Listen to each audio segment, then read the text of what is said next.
Merci Catherine de me donner la parole et merci Emmanuel de m'avoir posé une si intéressante question. Je ne m'occupe pas que de vieux, parce qu'en fait, comme je suis psychogériatre, souvent on me dit au contraire de voir des gens de 60 ans qui sont à la frontière du psychiatrique et du neurodégénératif et on me demande de trancher. Donc, bon. Donc simplement, pour revenir un petit peu sur ce qu'on s'est dit tous ces jours-ci, on a bien vu que dans l'étude Opdal qui a maintenant 10 ans, il y a seulement 47% des sujets avaient l'annonce diagnostique parce que, selon les patients, non, selon les médecins, ils ne voulaient pas savoir. Il faut penser que dans cette étude, l'information sur la maladie d'Alzheimer avait été très bien donnée. C'était une étude européenne, mais qui a 10 ans. Alors on peut penser que maintenant, dans les CMRR, c'est très différent, surtout quand on a des recherches sur les diagnostics précoces. On est obligé d'aller un peu plus vite que ça. On a vu que aussi l'étude Sofres a montré que 90% des sujets voulaient savoir. Mais je pense que dans cette étude Sofres, donc elle était sur Internet, et je ne sais pas s'il y avait une information préalable sur la maladie d'Alzheimer avant. Je ne sais pas ce qui était expliqué, ce que les gens n'ont compris. Donc, c'est peut-être pas comparable. Alors, on a bien entendu les juristes qui nous disaient on doit dire la vérité aux gens, sauf si ils disent de façon explicite qu'ils ne veulent pas savoir. Encore faut-il qu'on ait le temps de leur donner la parole et qu'ils nous disent non, je ne veux pas savoir. Alors, comment est-ce qu'on peut évaluer ça? Quels outils on a? Alors, je pense qu'Emmanuel m'avait posé cette question parce qu'on avait fait on a validé un petit questionnaire qui s'appelle l'UBAC, que certains de vous connaissent peut-être, qui en 10 questions essaie de voir, quand on fait une recherche clinique, si le patient, quel que soit son stade, a compris la notice d'information qu'on lui lisait et était apte à consentir. Donc le problème n'est pas tout à fait aussi simple ici. Donc on a beaucoup parlé du Kairos. Et alors, on a entendu que c'était de l'art, juste tout à l'heure, c'est ce que disait Florence. Hier, c'était l'instinct animal, ça m'a beaucoup plu. Mais ce n'est pas très facile d'évaluer avec des outils de l'art ou de l'instinct animal. Enfin, moi, je ne sais pas faire. Alors, François Solal m'a un peu éclairé en me disant c'est à la fois de l'explicite et de l'implicite. Donc, je suis partie là-dessus. L'implicite. Alors, c'est ce qu'on fait beaucoup en cancérologie.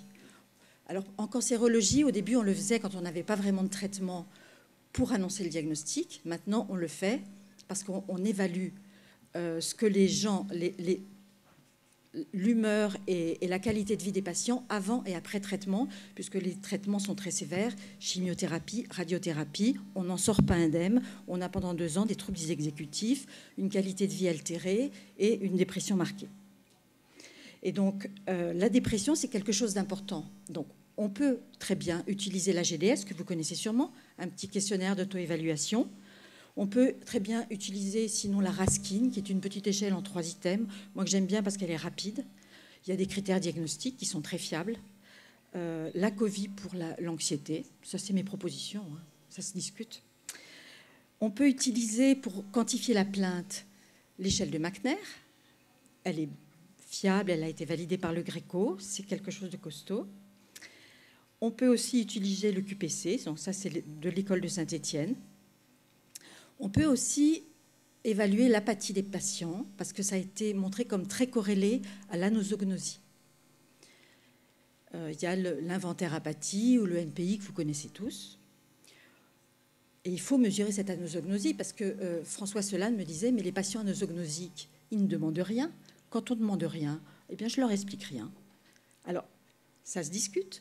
Il faut peut-être faire progresser cela, mais ce n'est pas très facile. On peut aussi utiliser une évaluation de la qualité de vie liée à la santé. C'est ce que vous pensez être important dans votre qualité de vie. Est-ce que la santé a un impact là-dessus? Et c'est beaucoup utilisé en cancérologie. Il y a l'échelle qui s'appelle Health Related Quality of Life, ou bien alors toutes les échelles FACT. C'est la FACT anémie, il y a la FACT générale, il y a la FACT pour les cancers du sein. Elles sont très pertinentes, elles sont très sensibles, elles sont très fiables. Il y a aussi les échelles plus génériques comme la SF12 ou la SF36 qui sont souvent utilisées, même chez les gens très âgés, de façon très pertinente. Alors, chez les patients et les aidants, hein, c'est très important aussi d'évaluer la qualité de vie de l'entourage. Il y a une équipe que vous connaissez peut-être, c'est l'équipe de Scheltens avec Derksen, ils ont fait une enquête pour essayer de comprendre l'impact du diagnostic de maladie d'Alzheimer sur les patients et les aidants. Je ne sais pas si vous avez vu passer ce papier, c'était en 2006. Et eux, ils ont fait un petit questionnaire qui reprend absolument, c'est le tableau complet de la personne, avec les émotions, les attentes, la structure de la personne, ses peurs, des signes physiques quand il a des problèmes, un stress comme l'annonce diagnostique, les perspectives futures, qu'est-ce qu'il envisage dans sa vie, son estime de soi, sa personnalité, etc.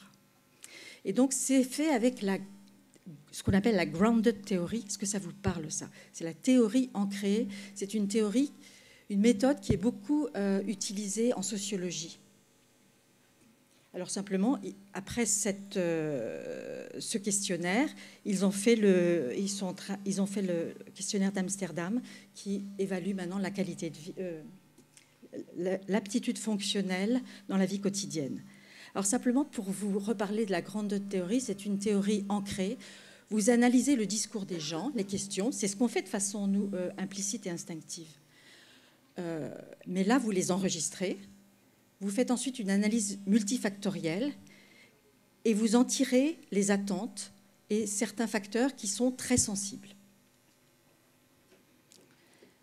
Donc, je propose qu'on pourrait faire ça quand on a le temps, en fait, parce que ça serait sûrement très riche d'enseignements, un peu comme l'équipe de Scheltens a fait pour mettre au point ce questionnaire-là. Donc, on enregistre le discours et ensuite, on l'analyse. Par exemple, la Cour pénale internationale l'utilise aussi quand une population a eu un crime, enfin subi un crime contre l'humanité. Ils vont expliquer aux populations ce qui s'est passé, et comment porter plainte, etc. Et pour savoir quelles sont les attentes des populations qu'ils informent, ils enregistrent tout ce qui se dit et ensuite ils le moulinent, ils en sortent les attentes et là où en sont les gens. Quel est le degré de maturité dans le savoir?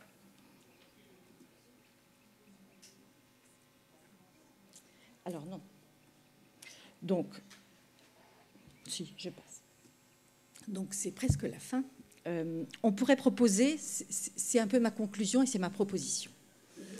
Vous avez compris que je pense que c'est compliqué d'évaluer avec un outil ce que la personne veut savoir ou ce que son aidant est prêt à entendre.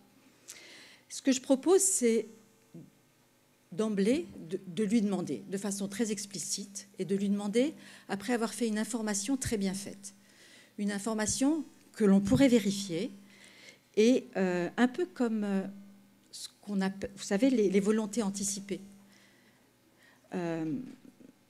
Alors, quand le faire?